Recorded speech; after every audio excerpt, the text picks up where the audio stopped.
What's up, GEO Nation? We're going to do something special for you. Happy Monday. We're going to play The Unchallenged Self by Alfred A. Aiken. It's not that long. It's a short book. We just want to give it out because we love you so much. The Unchallenged Self. God. God is the unchallenged self. God is all of all. There simply is not but God, the infinite one. God is the sole individual. God is the alone I. God I is this I right here. God I is that I right there. God I is the only I everywhere now. There is no wait for this to become so. There is no departed days when truth was so. Isness is God, being all-inclusive eternity. Do not make the mistake of assuming that now is the midway between a past and a future, a yesterday and a tomorrow. Now is timeless. The present is not a stopping-off interim wherein we take stock of past failures and try to correct them, nor a pause in which to consider the future, mulling over cherished or hopeful prospects. The kingdom of heaven is at hand, Matthew 10:7. Heaven is here now. It is not past nor yet to come. Now, God, I am mind, cannot be more intelligent than the intelligence. Wisdom I am. Now, God, I am life, cannot be more or less alive, more or less perfect substance than life is. God, I am being, cannot be omnipresence save now. The opening words of the Bible are an utterly false doctrine of theology. In Genesis 1:1 we read, "In the beginning God created the heaven and the earth." In the beginning indicates a past, ignores one changeless present, and assumes a future wherein there must be a terminus, since that which has a beginning must have an ending. God, the timeless one, the infinite perfect now, never had a beginning. Conscious awareness is absolutely self-identified, the I am identity, as the absolute being the absolute. God, I am, cannot identify aught less or more than itself, for only one life, one being, one existence is. Now mind, consciousness conceives every conception or form. Mind is the conceiver and the perceiver, for of him and through him, and to him are all things, to whom be glory forever.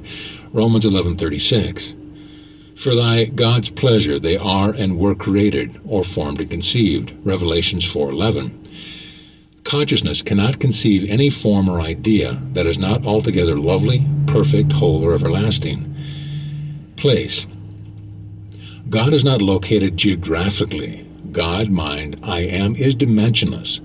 God, spirit, consciousness has no boundaries, is not circumscribed within the limits of longitude and latitude set by Greenwich Mean Time. The universe, inclusive of the most distant galaxy from the planet Earth, is in consciousness, not in space. There is no emptiness, vacuity called space. If by that term we mean an interval between 2 points of time or duration, there is mind only, conscious presence, present consciousness. Do not waste effort in dealing with place, location, or time. Perfect consciousness, being omnipresence, has no distance to traverse, so there can be no delayed arrival. Infinite mind is now present in toto everywhere. Mind is all-inclusive all.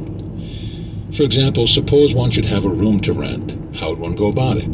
What is the renting of a room to do with place or time, you may ask? In the absolute, you may continue. One does not know the truth concerning a problem or troublesome situation, does not apply right thinking to bring about a happy solution. That is correct. Some metaphysicians would have one destroy the error of belief, meet the claim of evil, the limitation of vacancy, by applying the law of truth to the discord. To cast out the error of lack, they demand a change in one's thinking. The patient overcomes evil by handling a specific suggestion of another mind, another power, thus meeting or solving the problem. This is not the way of the absolute. What then must I do to be free of the troublesome situation, you demand? Leave the unrented room entirely out of consideration. This is not your difficulty, even though it may appear to be the entirety of it. God is wholly God only. Mind knows no vacuum or vacancy anywhere in all-inclusive conscious presence. God, I, mind, knows only full entirety, absolute perfect presence here, now, and can never be defiled or adulterated. for there can never be more or less than the one perfect all, the all-perfect one, present. One who would understand these pages must not approach them from the human or man point of view. To such the statements made herein will appear not only foolish but downright malicious. To behold truth, one must begin with the allness of God only. For the natural man receiveth not the things of the Spirit of God, for they are foolishness unto him, neither can he know them, because they are spiritually discerned. 1 Corinthians 2:14. To truth there is nothing else that can be known. What can be more heaven at hand, or more satisfaction to God? I am, than mind's present, unchanging, absolute, conscious, all-inclusive self-realization, self-identification. Herein there is no lack of God to overcome or to deal with, no lack or loss of good which began somewhere, somehow, at some former time. God leaves no problem. God leaves no error. God leaves no other state, presence, condition, or action. Total isness is, and this perfect one, I am, being, is absolute now, is in full operation, full acting right here, now. Hence the kingdom of heaven is at hand, and cannot be brought about in time or through labor, thinking, working, or demonstration. What is, is. In mind there are no spots of blindness, darkness, ignorance, vacuity, fear, no obligation, accusation, neglect, nor self-denial. There is nowhere in mind that mind is not. Where then is there a vacancy, an occupancy, a location in conscious I am, where I am consciousness is excluded, not fully functioning, not acting, where perfection is not consciously fully satisfied? However, should one go about this in order to merely rent a room, he is in the throes of duality or cause and effect, taking thought of the problem and throwing truth at it as if it were a target to be knocked down by God is folly. Faith in the process may seem to produce results, but the second state of one doing is so worse than the other. If therefore the light that is in thee be darkness, how great is that darkness? Matthew 6:23. To be every whit whole, give God all the honor, glory, and power that belongs to God, and this leaves no room to meet, no other to do the meeting. This is God's way. So what do we have to do? Theology, in one form or another, underlies all education. It is taught that we must know God, understand God, that we must evolve, grow, mature, work out and up, that we need to be redeemed, rescued, saved, healed, that we must atone for sins of omission and sins of commission. There is no truth in this. God is God without help or hindrance from others. God is all. God is the only one. God is the sole entirety of existence. God is omnipresence, which is changeless, eternal now, and can never have a past or future in finite time. God is the only I there is. The we or us that education would term human, man, person is a misnomer. God is the soul, I, the only infinite individual. This individual I am is God, I only. The theological notion of us as a creation, the image and likeness of God, is utter fable. God-mind alone conceives, and all conceptions are but ideas or forms in mind, consciousness. In truth, this identity, I that I am, is the one infinite, individual God. I am neither a creation nor an idea. The life, the mind, the identity, the very I am that I am is God. The notion that we are children of God is as wrong as the assumption that we are the offspring of biology. God is not a father. God has no children. God never made man. There is no man to make other men. Cease ye from man, whose breath is in his nostrils, for wherein is he to be accounted of? Isaiah 2:22.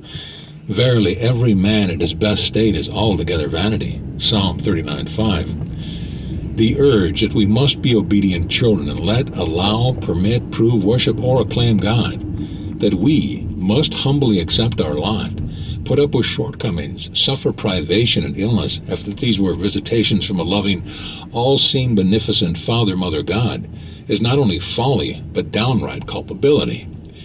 Such an attitude of servitude is not in accord with intelligence. God does not make any such decree, nor can infinite mind know aught of such going on. Intelligence does not dishonor, betray, or know aught, because they can adore intelligence. Intelligence is one, all eternity being.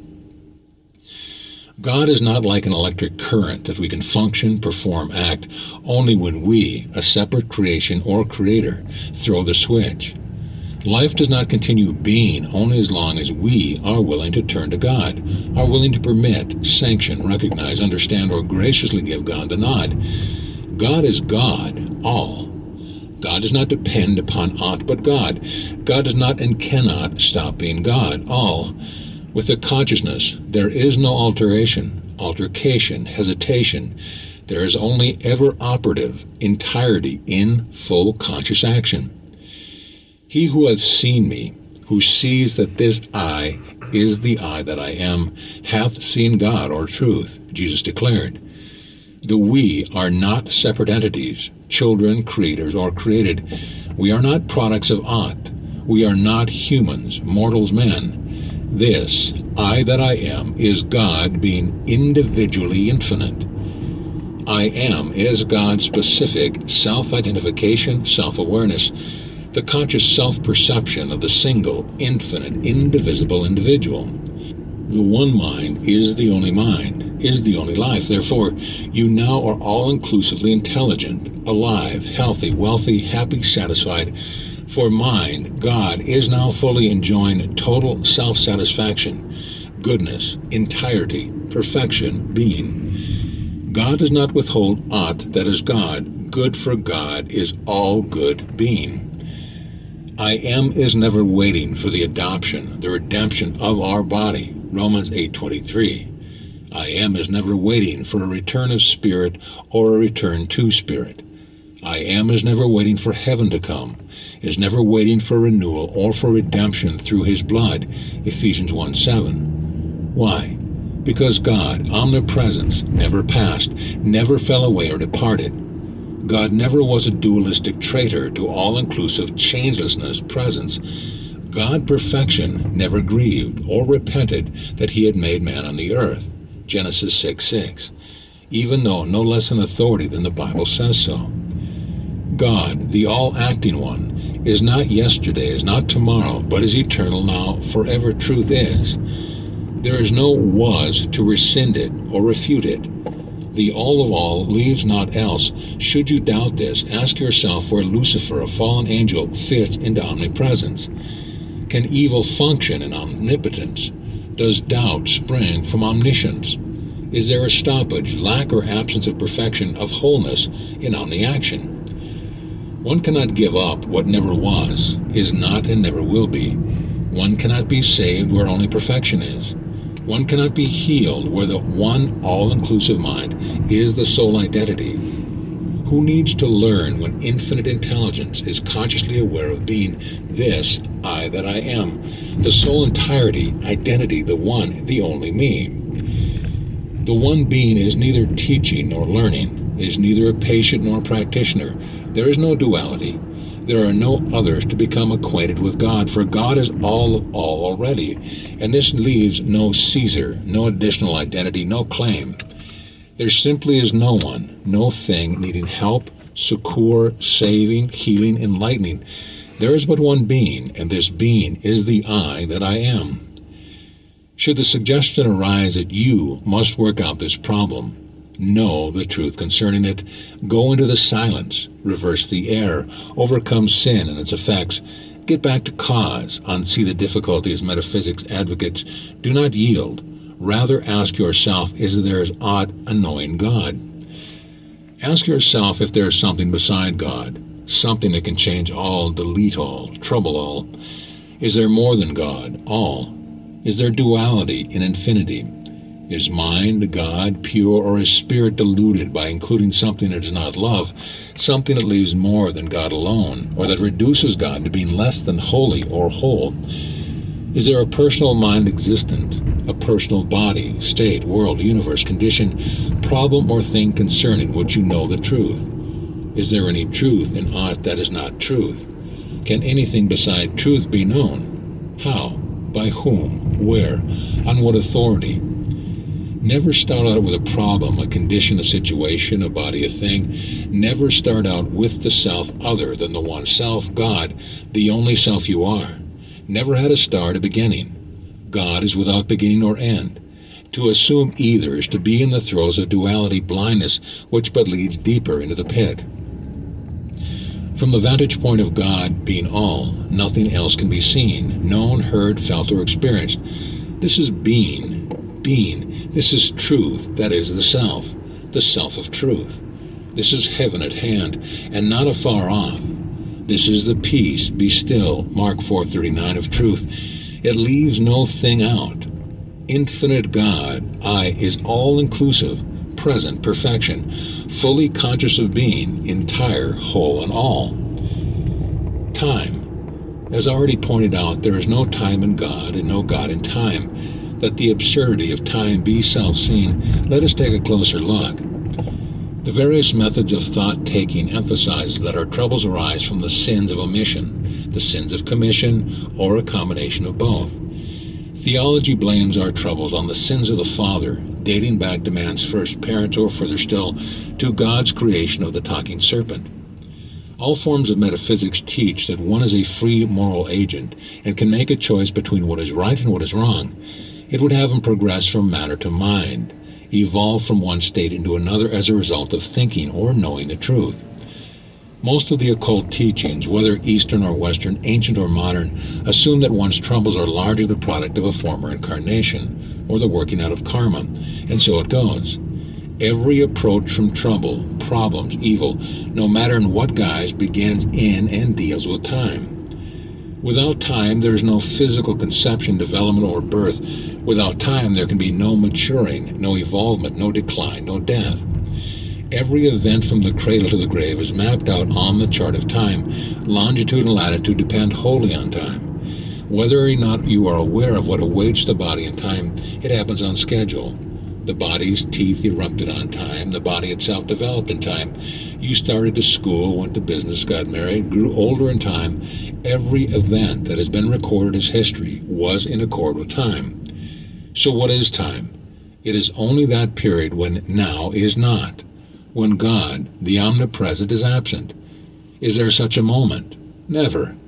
Even though it is spiritually evident that there is no time, thoroughly examine every aspect so as not to be fooled when disease of any sort appears to have been.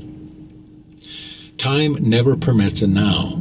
Should you doubt this, take a watch equipped with a second hand and attempt to plunge a pin into the present, the now. It cannot be done. The movement, when the attempt is made, is gone, and another moment has taken its place. Time is only that which is not, that which is gone, or that which is yet to come. It is never now. Probe into this nonsense a bit further. Every problem, every difficulty, every experience that befalls one, from so-called human inception to demise, from the teeniest to the most glowing experience, is charted in time before one even begins to breathe. One may assume he has power of choice or decision, but this is false, for the predominant time traits always guide him unerringly along the path of human destiny. Like boarding a train at such and such a destination, at such and such a time, every single foot of travel over the route is arranged per schedule. The countryside through which one passes, the stops that are made, the speed of travel, and the final destination are all in accord with the time ticket. While this is a rough example, it should make clear the folly of the human journey through this vale of tears. No longer cling to any feeling of guilt when confronted by disaster or disease. Do not assume you have been doing some wrong thinking or neglected to keep your thoughts pure and undefiled according to certain rules and tenets laid down in metaphysics. Also, do not assume you have inherited these troubles, or that they have come about because you are a member of a race subject to its inherent characteristics, traits, color, and proclivities. Turn wholly from personal sense, from man, mortal, physical, or racial sense. Behold the changelessness of God, the now presence. God is the whole mind of this I right here. There is only God, I, everywhere. There is no time in God, no past, no future. There is no destiny, no history, no record of shortages, no accumulation of error, no attrition. There are no personal, domestic, racial, national, international, or galactic beings. There is no creation, no humanity whatever, for the alone infinite one has never changed into many, or fallen from being present, indivisible, inseparable, absolute allness. For instance, should you ever appear to suffer a headache, do not blame it on nerves, something you ate, or upon wrong thinking. But start with the entirety of God, wherein there is no time, no destiny or schedule. There you will not be listed for headache or for any other form of God's absence. You will find no stops or starts in mind, no desolate or barren experiences through which you are slated to pass, no accidents or unsavory moments. You are not a fated passenger on a train of time or the rocket ship of destiny subject to predetermined tables or foibles and follies. You are not a puppet of yesterday or of tomorrow. God is the entirety of your being, and that being is eternally perfect now. Treatment. Again and again, those who are turning to reality find that certain conditions cling like a proverbial chestnut burr, even when the allness of God seems to stand out clearly to them. Their insistent inquiry is, what does one do in such a case? The foregoing explanation of time, of fate or destiny should clear away any seeming untoward situation. The fact that there is no time, hence no history, no racial background, no creation of humanity with its ills and shortcomings, its inclinations and declinations, should reveal unmistakably perpetual perfection. To the one mind there is nothing less than all. Aware of full being, this self is the self I am. This is truth. However, thought-taking may seem to entrap the unwary. Metaphysics have trained many to watch their thinking. They have been instructed to love their enemies, to do good at all times, to minister unto the poor and needy, to bring enlightenment to those who sit in darkness. All of this is, of course, in accord with the Holy Writ. But to do these things, one must first assume that there is something less than God, or more than the one alone. If there are poor and needy, if there are those in darkness, sin, suffering, trouble, if there are those who have the light and can instruct others and show them the way, then God is not the alone one, the all of all. These troubled ones and these enlightened ones are outside of God, the one all. No one has ever been healed, helped, enlightened, changed, saved, redeemed, or atoned for. Why? Because God is all there is. There is no other I anywhere. There is ever but one I, one all present. Ask yourself, has God ever undergone decline, decay, disease, disaster, change? Has God ever had help or needed it? Has God ever been absent, a sinner subject to evil and poverty or lack of any sort? Has changeless perfection undergone alteration, adulteration? Was God ever yesterday? Will God be tomorrow, or is God now only? Is now subject to tense, a past or a future? No. The present is forever present. All of eternity is now, even as now is all of eternity. Give to God all the honor, glory, and power that belongs to God, and then without fail you will give to Caesar what belongs to Caesar. As all is God I, and God I is all, this leaves nothing else whatever, and this is the sole lot that falls to Caesar, the problem, the clinging difficulty. Difficulty has no placement in time, no location in time, for there is no time. Difficulty never began, so cannot be stopped. It is not, hence does not have to be healed. There never was time for its development or a history of its annoyance. There never was a race who believed in trouble, or a personal mentality to know such. There never was time for belief or thought-taking, good or bad. There never was time for cause and effect. This is clear. The allness of God is the perpetual exclusion of all that is associated with beginning, development, and end. Now is the exclusion of time, both past and future. I am is the forever exclusion of any suggestion the loved one was, is passed on, gone over, departed. The I am presence is the sole state of being. No thing and no one is past or yet to come. Recently, one steeped in metaphysics asked for a clear explanation of God. As the allness of God was pointed out, the seeker said, "Oh yes, I know, but that is too absolute for me. Talk so that I can understand you. The doctors at my place of business tell me I have tuberculosis and I am unable to work. I can't pay my bills. I've declared the truth till I am blue in the face, but it doesn't seem to do a bit of good. Why doesn't God heal me? I've asked God in all sincerity. I know God is all-powerful, that God is love, so why doesn't God heal me?" I tried to point out the oneness of God, but with each statement of truth my visitor countered with a metaphysical quotation, assuring me this was the very same truth he had been declaring for months on end. To break through this glib parroting, he was then asked for an original definition of what truth is, not words or pretty quotable sentences, but what is truth? Not the truth about truth, but truth's very essence. What the I of this I present is. This question caught his attention. He was very still. He listened to the soul self for a change, rather than to the chatter of no self, not one, not I.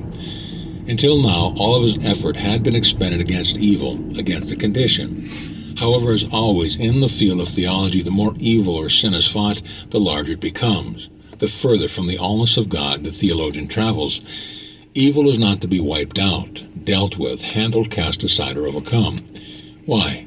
Because God is all, and this leaves nothing beside. Sickness, like aught else evil, is not something to be met, destroyed, or healed, because present perfection leaves no evil, leaves none sick, ailing, or in distress. God leaves no other who would go about trying to heal God. My visitor was asked if he ever felt God was in need of treatment. Had he ever worked for God, tried to set God free of disease, deadly germs, infection? The answer was an immediate no. Did time ever affect God? No. Is God all right now? Yes. Is there more than all? There was a pause and a slow acknowledgement that there is only God. Who then is ill? No one, for God is all. Suddenly he saw this. This is truth, he declared. It was clear to him, and that until this moment he had merely been attempting to know about truth, about himself, about disease, but he had not started as truth itself. Truth revealed, truth to be true right now, whole, aware of being the I that I am. This I right here. In truth, there is nothing to wipe out, clean up, expunge, expurgate, explode, nothing to meet, no obligation to fulfill, no return to be made, recover to be brought about, or state to be regained. For ever-present truth is changeless. Instantly, all sense of destiny, time, history, diagnosis, and prognosis were seen to be as a fairy tale. My visitor saw light as it is, and herein there is no darkness to battle. It was clear he did not have to drive darkness out, for where light is, darkness is forever excluded. From the moment on, all thought-taking of the disease, how to meet it with truth and what truth to know, was dropped. He stopped saying there was a claim, a belief, a disease, or a personal mind and body that mirrored his highest concept of deity. The truth is that God is all, and all God is truth. Nothing else exists. The infinite, indivisible, individual I, God, is infinitely, individually identified as this I that I am. Not beside can be identified. The I that I am is identical with life, love, mind, perfection, or any other term meaning God. It does not mean an identification or condition yet to come. Some 3 days later, because of employment insurance regulation, the young man had to report to the doctors for another x-ray. He phoned me, and once again he was reminded that because God is all, there is no record whatever of aught else. No history, no past, no future, no race, no humanity struggling up to God. He was asked how a picture or record of God's absence, the absence of life, of reality, existence, could be made. The absurdity of this was so evident that he laughed and said that he would like to see what sort of a picture God's absence would look like. When the x-ray was taken, it showed but a slight congestion, which a doctor said was possibly fatigue. When they compared the new picture with the old one, they were at a complete loss to explain how the old set showed such an advanced stage of the disease, and the new one did not. To be doubly sure, however, they later called for another set which showed no trace of discord, and within a matter of days the young man was back at work. Do not start with trouble and attempt to think your way out of difficulty. Do not hurl statements of truth into discord. One does not have to assail evil or bury it under a load of declarations of what God is or is not. Merely stop assuming you had a beginning, a birth in time, hence are subject to fate or destiny's schedule. Lack, poverty, want, woe, mishap, sorrow, frustration, limitation are inescapable, regardless of what you think or do not think, so long as you insist on identifying yourself with, or as a self that does not exist, a mortal, a man, a material person, launched in time at such and such minute, at such and such a geographical position. An assumed physical origin accounts for racial history, tribal connections, and national and personal traits, family name, discords, financial outlook, and so on. Drop it, for it is not true of God, the unchallenged self. Hence it is no place in truth. Faith, if strong enough, may free you in a measure from your troubles. However, faith does not reveal the soul, I existent, to be God. Inspiration will always help, but truth only is adequate to reveal one as ever whit whole. Truth alone never fails, for truth leaves neither diagnosis nor prognosis. Persist in truth as truth. Pay no heed to the condition of a personal mind, body, state, or thing. Behold consciousness, now awareness, presence, as the only self, the sole I that is all. To assume, accept, claim, or identify the self as another, a human, a man, or personal self, is self-denial, self-betrayal, self-sacrifice, and for what? There is no other in truth. There is no decision to make, no choice. God's way is the sole way. God's self is the sole I that I am, my sole self. God is all and nothing else exists to change it. The so-called human sense or educated personality, this is absurd. Only to intelligence, God is truth true. To truth sense that is true, there is no argument, no doubt, no controversy. Additional lanterns. Have you ever stopped to consider how many difficulties arise in one's average experience merely because of gender? Gender, as related to sex, duality, began in time alone. You had naught to do with being male or female, man or woman, nor has God. How then did gender come about? Metaphysics assumes gender to be a quality of mind, but truth knows no gender. Medicine would have gender result from the arrangement of specific material cells. Philosophy accepts it as a racial requirement. Theology claims it as God's plan for human perpetuity. But what does the alone self say concerning gender? Nothing. God is whole, entire, the infinite, indivisible, individual, one of all immensity. Truth is neither male nor female. The dual appearance of gender, which is part and parcel of humanity's method of reproducing its kind, is not a provision arranged by God. The infinite one, who is all of all, the alone, entirety of the universe, all-inclusive being, could not need or command a finite human self to multiply and replenish the earth. Genesis 1:28. God is all there is God. God is all of me, the I that I am, my entirety, substance, life, mind, identity, existence. I am not man, not mortal, not human, not a finite animal. Be no more disturbed by gender than you are by evil, sin, or hell. You are not concerned over a flat earth because the only earth there is round. This leaves no flat earth. Should the ailments and limitations that befall you seem from gender, do not attack gender any more than you would attack 17 as the answer to 2 plus 3. 17 is simply not the answer, so leave it alone.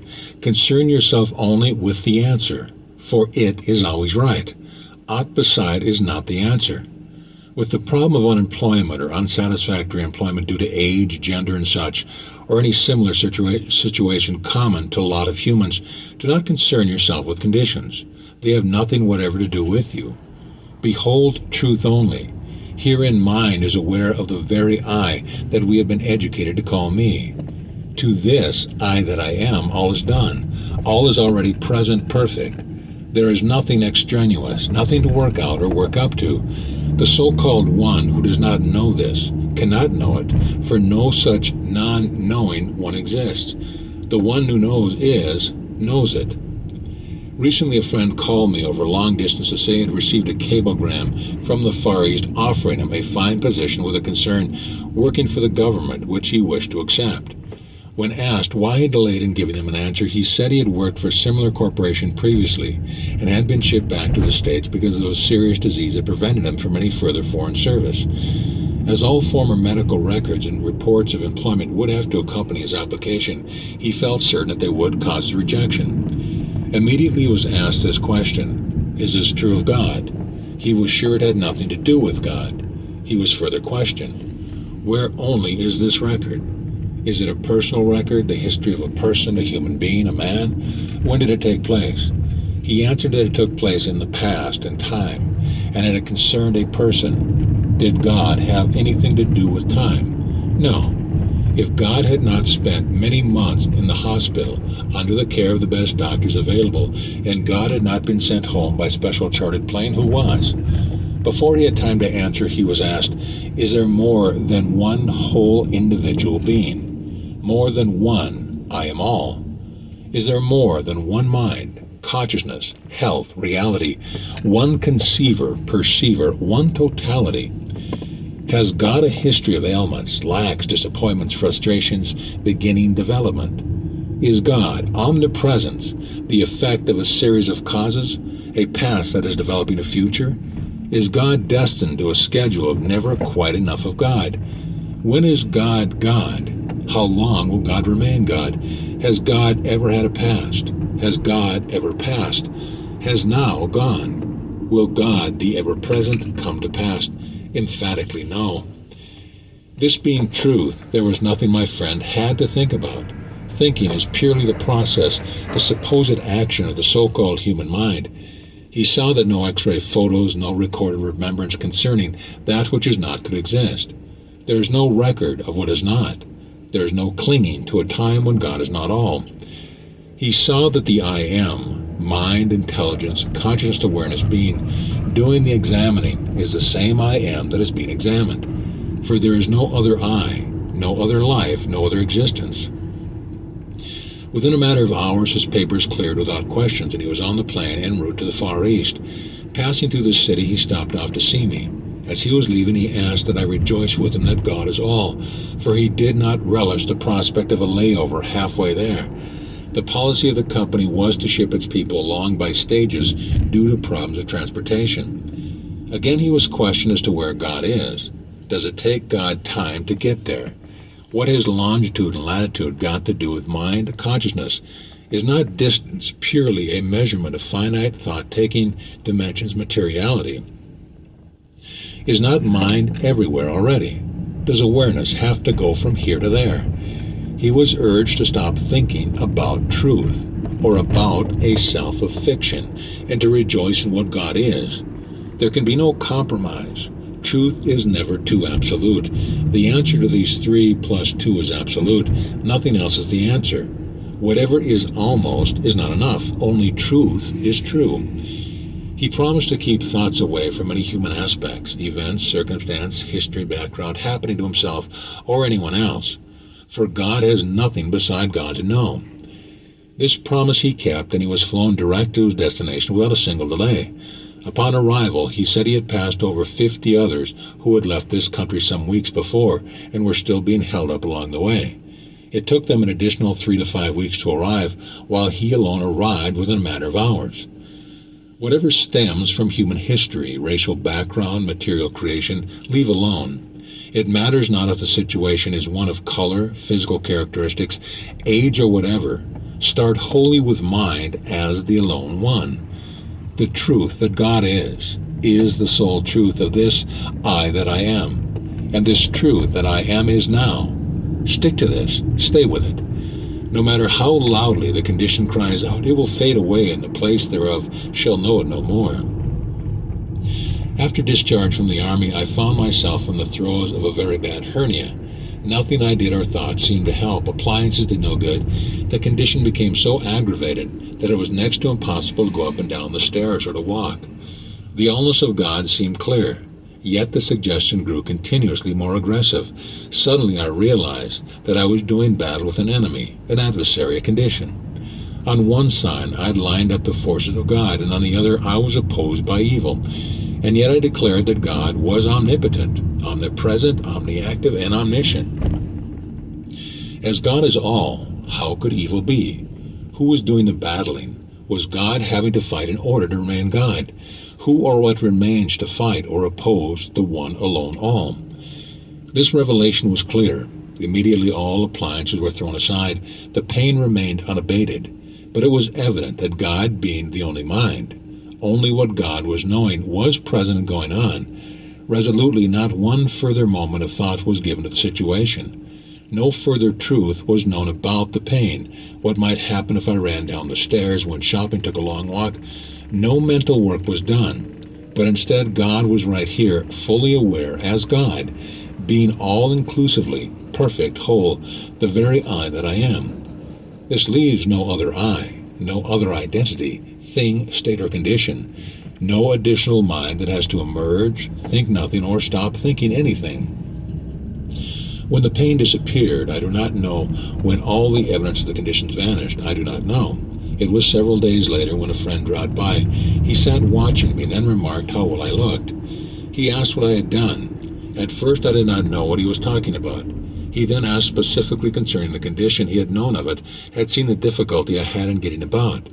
He was particularly interested because he had also suffered a similar condition. It was not until that moment I realized that I was well. God's awareness of God's allness leaves nothing to heal, and this is healing in its true sense. Mind's awareness of mind's oneness leaves no one needing instruction, help, or enlightening, and this is the true sense of light. Perfection, omnipresent, omnipotent, omniacting, leaves no improvement yet to come, nor gone by. It leaves no state to be regained, reclaimed, regenerated, renewed, recreated, or redeemed. Heaven is where God is, and I am where God is, for I am that I am. The I that is all, there is no other. God I is all. Self-immunity. To reiterate and sum up, the only mind that can know God is the mind that is God. Self-immunity. This mind that knows God is all the mind there is. Immunity card. This absolute truth is the sole truth. Compromise of any sort is impossible. There are no degrees to truth. It either is or it is not. There is no almost God or nearly God, nor close, but not quite all God. God is. God entirely is. Hence only God is, for infinity can have no opposite, no absence, no separability, no divisibility, no challenger, no challenge. God, truth, is unfallen, unassailable, uncancelable, inviolate, inevitable, unredeemable, perfection, present in toto now.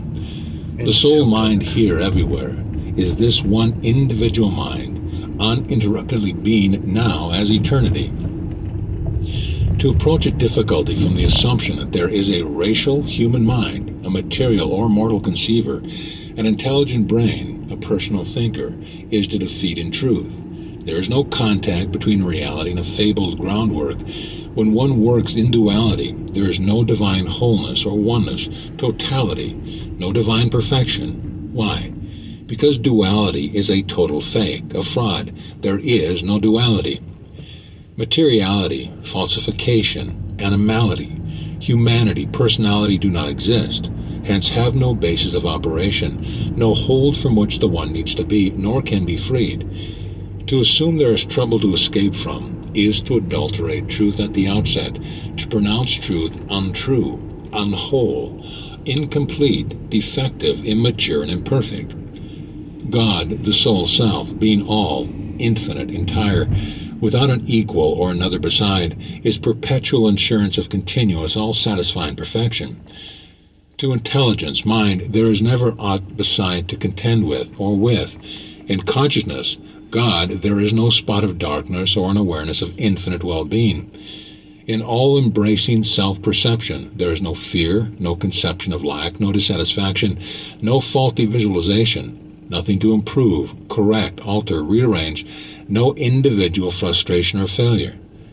Mind is alive to entire being in all ways, perfect everywhere. For this is infinite self, God, all of all, the sole identity I am. This self is forever immune to lack, misidentification, mismanagement, abuse, or evil of any name or nature. For this self is the alone I of infinity. There is nothing beside God, and nowhere can there be less than this perfect one. Not an element or characteristic of the intelligent self that God is can be otherwise than actively functioning in full perfect order here now. The one infinite individual self is this one that I am now. There is no other self. Should you in any way mentally or physically begin with a problem, a discord, a trouble, lacking, a difficulty, you are working in darkness. Any seeming action or result stemming therefrom is but the locomotion of ignorance, accomplishing nothing, because no thing is its substance. Location, duration, identification, or fabrication, all evil, its so-called fruits or effects, would be but the purported absence of infinite, all-present God, the absence of all-inclusive perfect self. Before evil could be, God must cease to be. Before evil could be manifest, experienced, seen, or have a selfhood, a presence, a personalized being, a point of operation or identification, God's self must change and be less than all, less than omnipotent, omnipresent, omniactive, omniscient.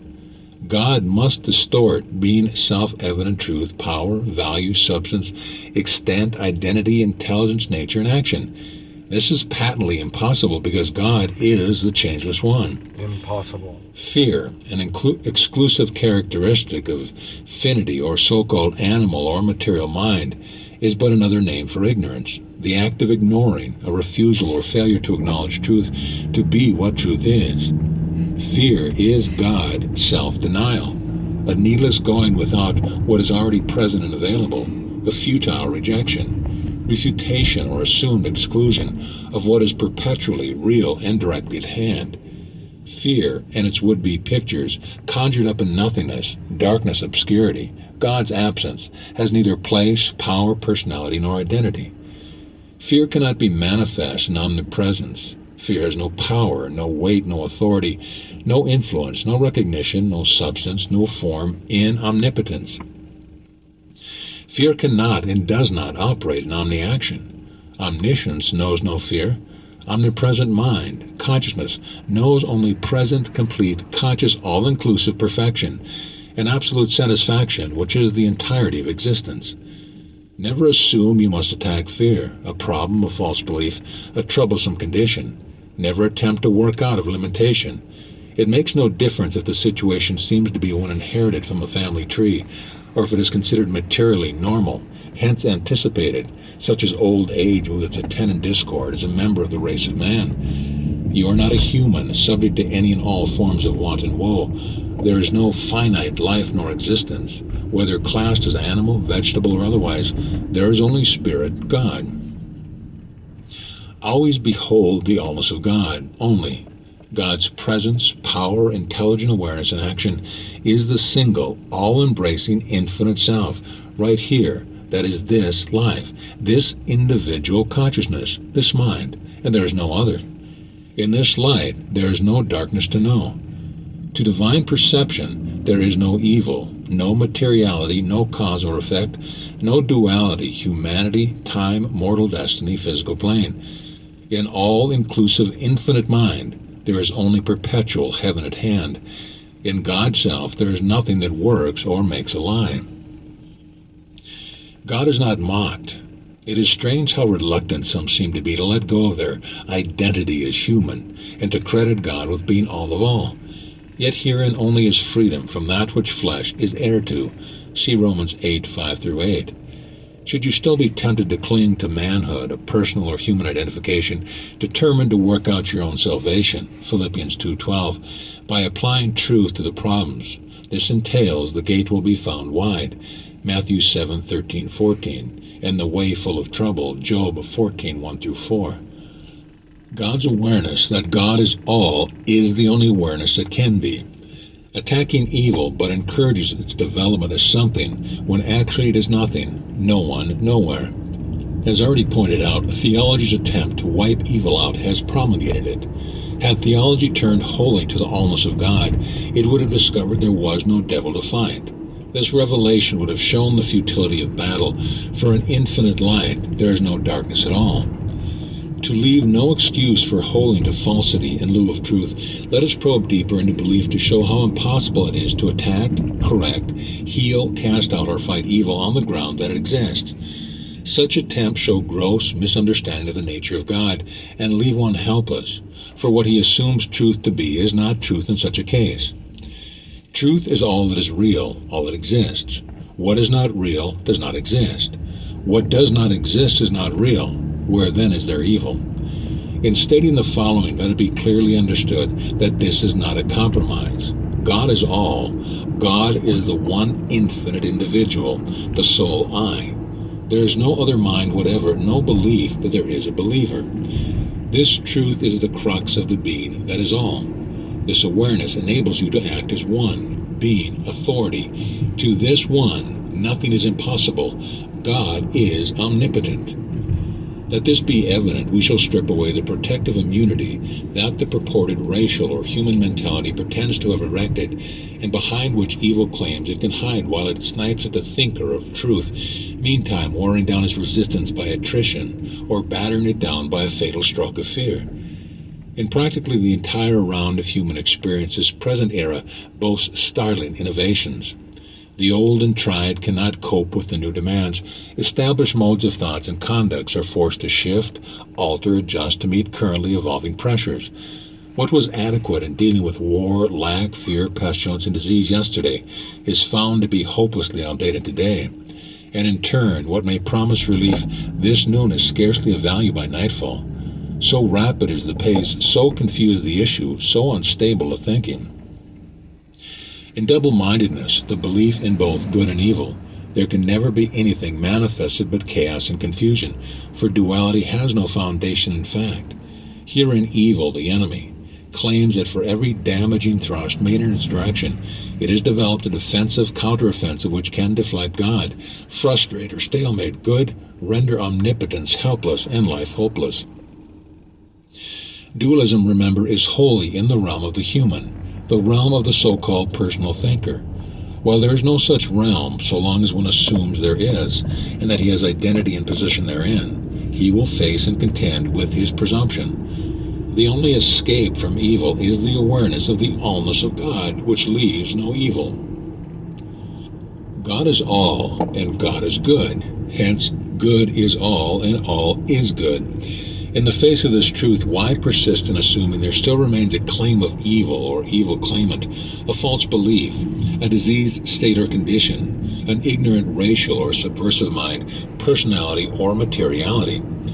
There is no multiple existence, substance, power, force, or action. There is no evil one, no one evil, functioning against God, contending with I am, mind, denying, defeating, and ultimately conquering or destroying health, perfection, and life. To insist there is a malignant opposition to the one alone, the all-one, to changeless, undefiled love, is to locate imperfection, falsity, or untruth in omnipresence, to argue that there is adulteration, corruption in infinite purity. To recognize evil, or the absence of good, God's opposite, as existing, whether called real or false, one must first rob God in order to provide the heir with identity, place, power, action, form, substance, and intelligence.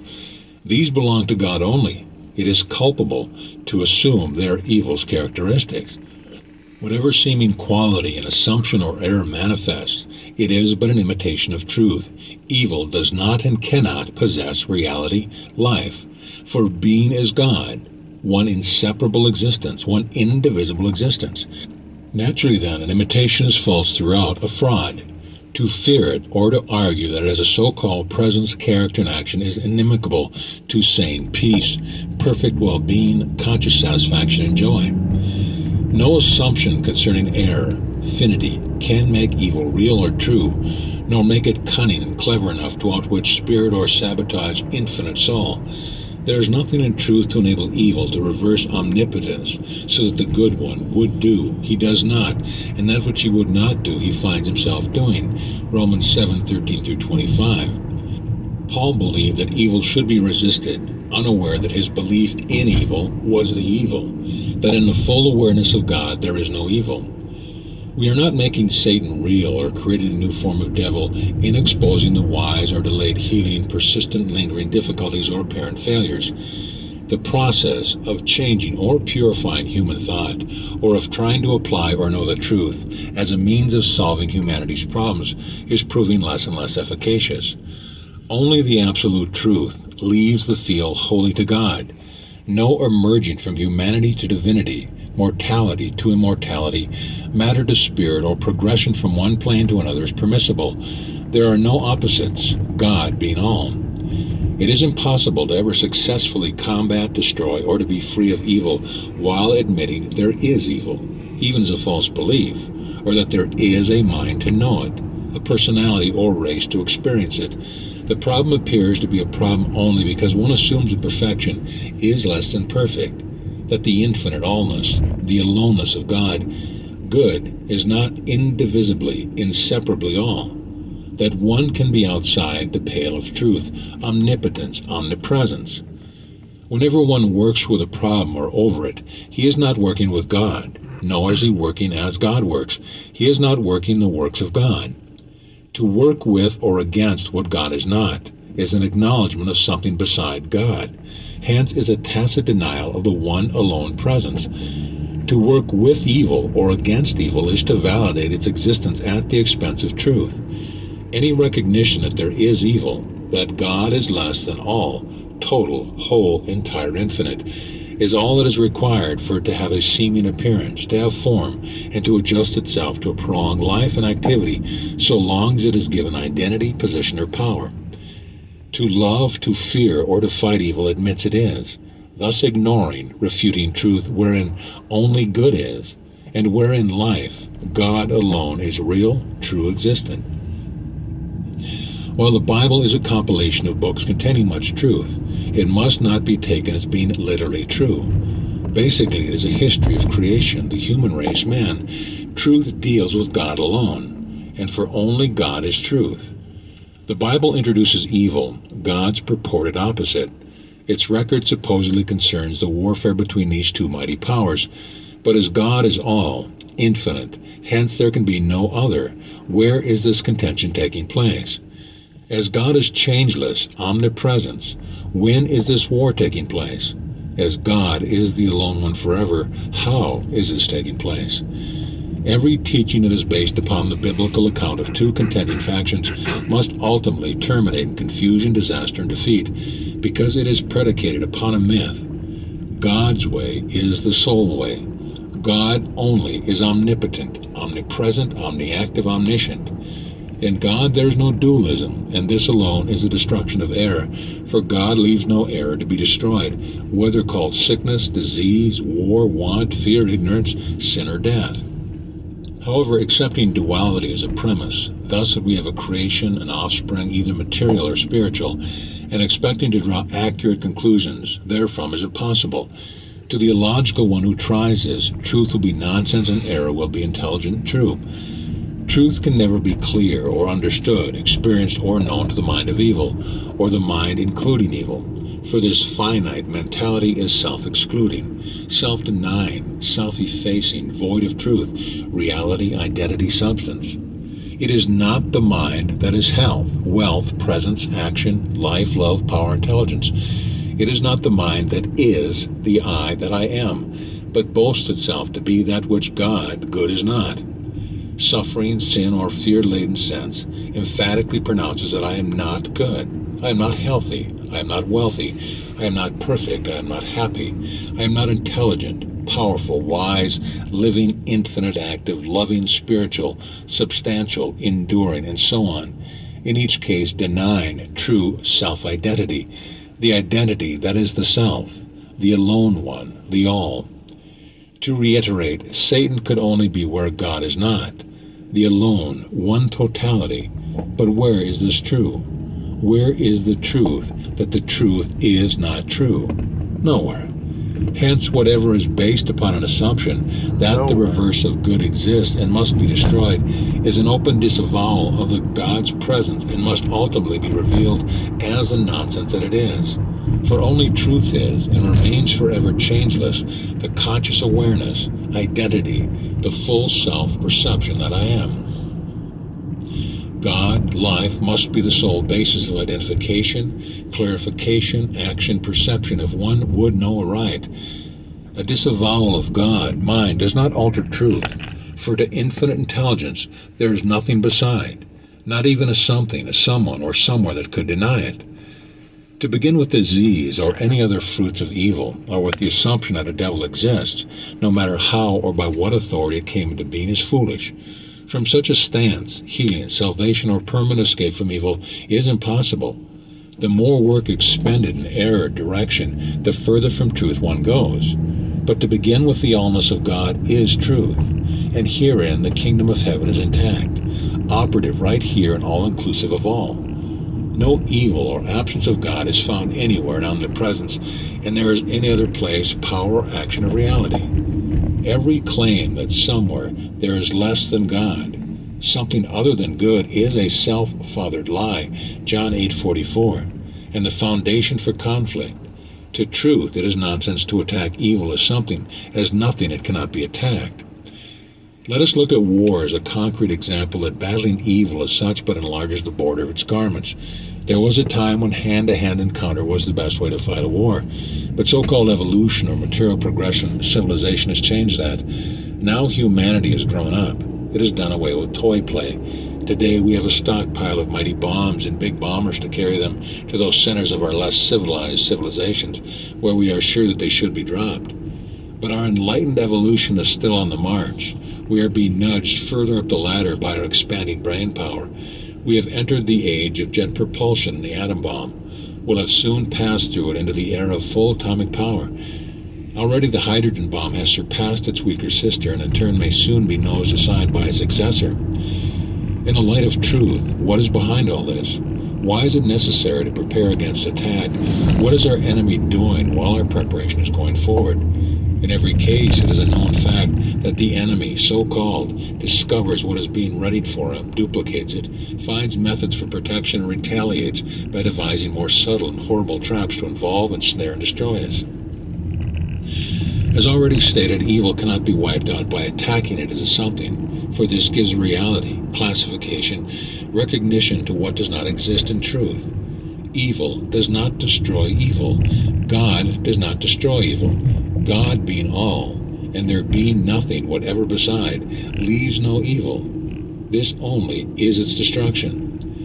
When Moses performed his acts in the court of Pharaoh, as recorded in the book of Exodus, whatever he or Aaron did with the rod of God was imitated by the magicians and sorcerers, the believers in black magic, evil. Only when there was one alone, to Moses, one God, the I that I am only, was there no possibility of imitation, duplication, duality, no subversion, perversion, and sabotage. Evil cannot exist by itself. It must have an opposite for its pattern of reversal. Duality is its essence. It will fight to the death any suggestion that it is the sole one. It is loudest and most profuse in its assertion that God is.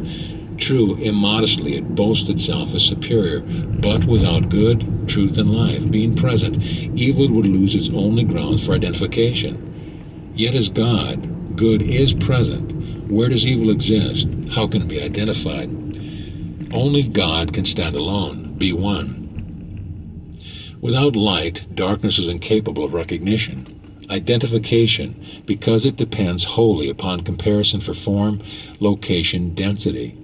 Eradicate intelligence and ignorance would have no means of attracting attention to itself as a state, a power, or condition. Hate supposedly denies and refutes love. Duality professes function only in contradiction to the one infinite individual. Sickness is a supposed absence of health. Poverty claims a limitation of wealth. Paralysis assumes a stoppage of action, and so on. To take up evil at any point, then turn to God for deliverance, is to start with untruth and try to comprehend fact. God's way is to behold completeness, singleness. All, for herein there is perfection, God only. This leaves no devil. Truly thus the grave is swallowed up in victory.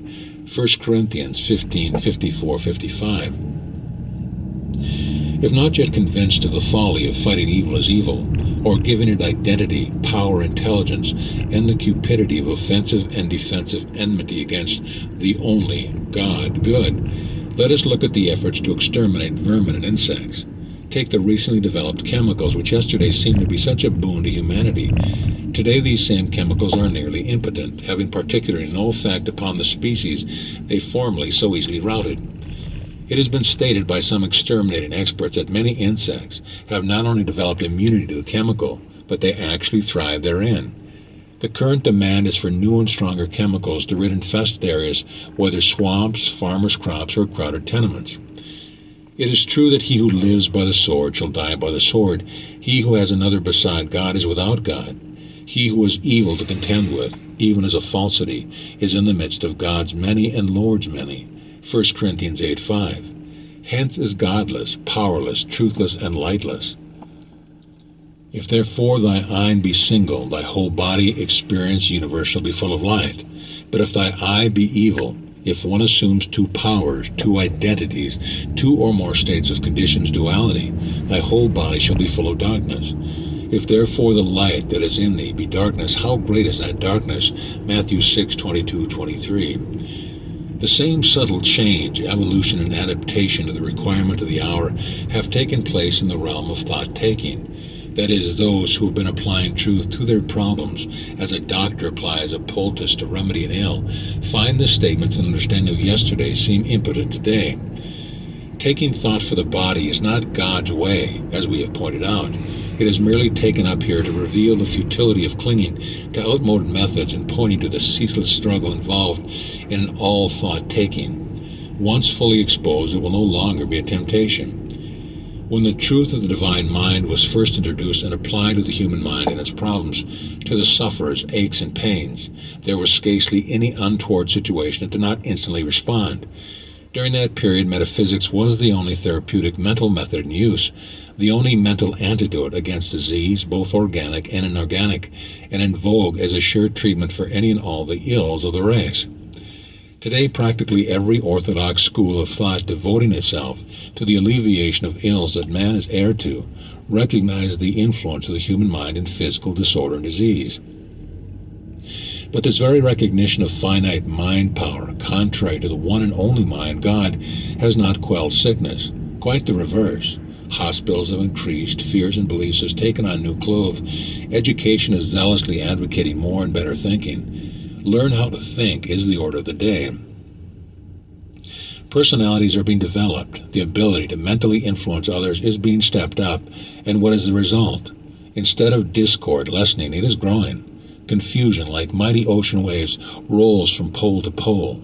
Fear is general and constant. Limitations are increasing, and individual freedom and liberty are passing into the hands of state regimentation. Improve the human mind is but an admonition to increase the sense of dualism. Surcease does not lie in the realm of the human mind or its thinking. Thinking is not the action of the Absolute. God knows. Within divine knowing, there is never a change demanded, needed, or brought about. The antidote, then, for any problem is not the altering or correction of thought, but the total absentation of thought-taking. Which of you, by taking thought, can add 1 cubit into a stature? Matthew 6:27. Not one. If a legitimate capacity to think exists, God is not the all-knowing mind, conscious awareness, infinite intelligence.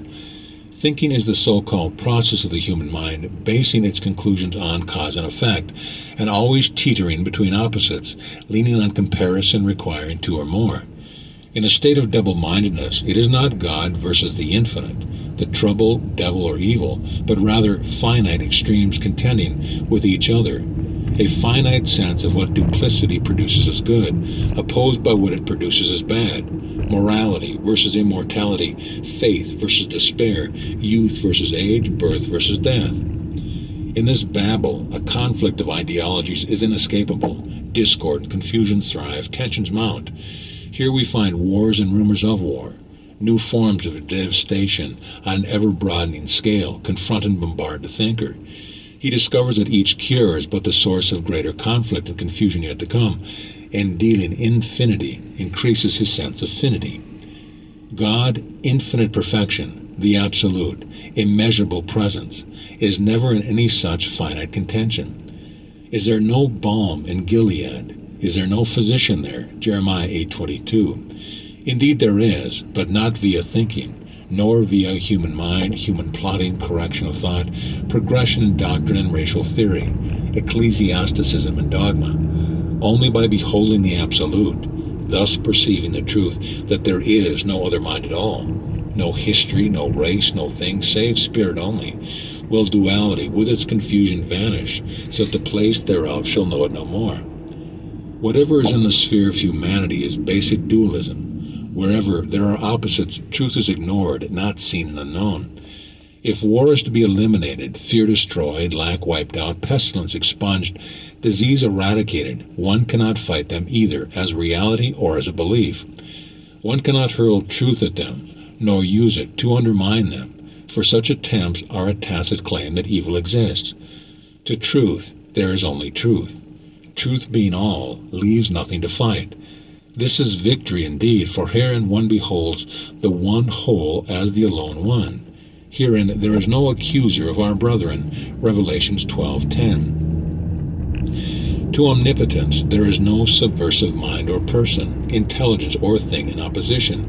There is no enemy, no racial or human personality building or erecting a thought screen against all. A protective device that sabotages or deflects truth, outwits mind, traps life, defies action, and has a cunning by means of what it can hide from truth detection. Evil has no immunity. It cannot protect itself, advance itself, propagate itself, sustain itself, defend or hide itself in truth, for there is no evil. It is impossible to end a dream by altering the dreaming. The dream and its dreaming is one. To merely attempt to make the dream pleasant does not explode or end the falsity. Awareness, or the state of being awake, reveals the absurdity of attempting to manipulate the picture fabrication of the dream, for it is known to be fiction only. To the Absolute, there is no disease to heal, no dreaming, no dream or dreamer. All is not an antidote to be applied to evil, a thinker, or his thinking. Yet to the unenlightened it may seem as if such were the case. Truth has no opposite, no evil one or thing, to develop a pattern of defensive or offensive strategy, or immunity against all. The Absolute, the one all self, is action, power, presence, truth, the sole I, the I am being. To assume aught else leaves one impotent, for the only potency is the one omnipotent. The very one self here who beholds the Absolute is the Absolute One. Being alone knows being. There is no additional life, mind, self-identity, or I am. Being is all one. Should one seem to be confronted by a condition that does not quickly vanish upon realization of the allness of being, then look more certainly to the fact that being is the only individual self. Any suggestion of defiance, resistance, or opposition is always that of another mind, another self or identity. To try to heal or rectify such a mind or person is to sow to the wind and reap the whirlwind. Hosea 8:7. Being is being to being alone, the one all, the all one. There is no other to boast intelligence, life, or existence.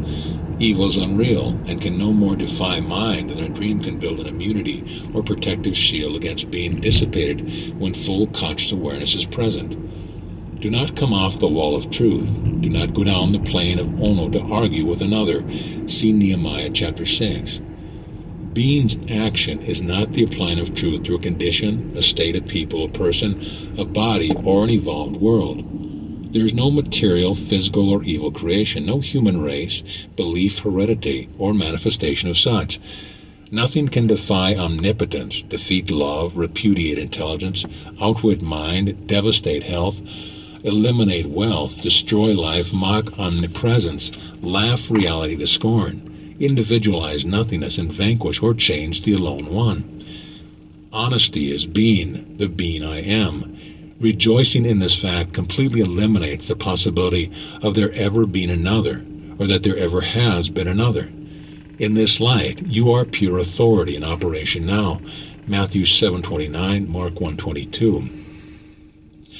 In truth, one beholds there is nothing to be cleared up, and this is the clearing up, nothing to heal, and this is the healing, nothing to help, and this is the helping, no one to save, and this is salvation. The consciousness that is knowing this is the self-conscious one I am. This self-identified life, present right now, it is not a personal mind, nor a subconscious or superconscious mind knowing something about a personal or material condition, state, or identity.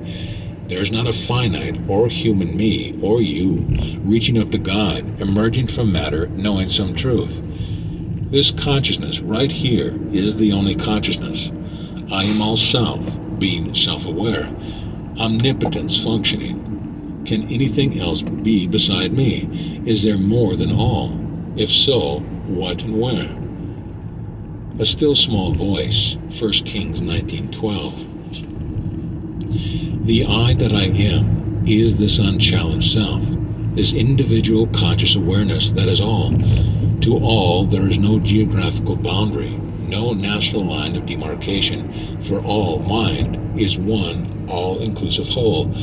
No portion of mind is subversive, exploding, exploiting, nor plotting against another portion, for all is indivisible, inseparable, one entirety.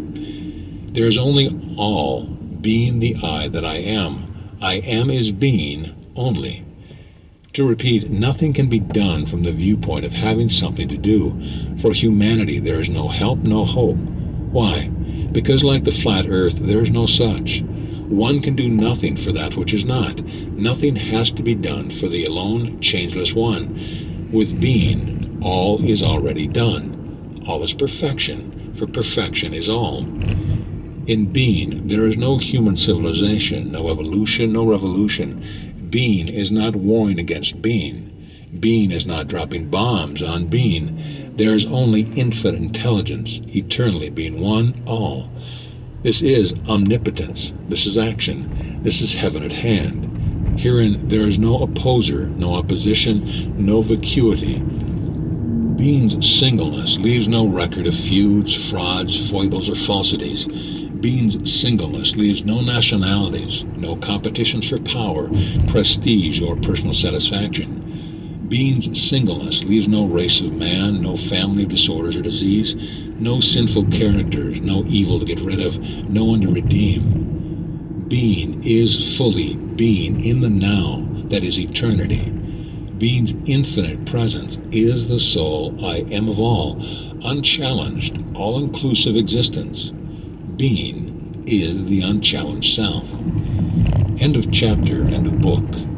This audio presentation of the Unchallenged Self. That was tight. I don't know who stuck with me. That was the bomb. Happy Monday. What a powerful Monday. That was a powerful book. That was an hour and 15 minutes of packed information. From my heart to your heart, the Unchallenged Self. That's a little bit of my uncle, Alfred A. Aiken, baby. He's your uncle too, because I am you. Have a beautiful day. I gotta get off to get back on. I gotta just, I have to digest all that again and again and again and again and again and again, and I have to process it again and again and again. Much love.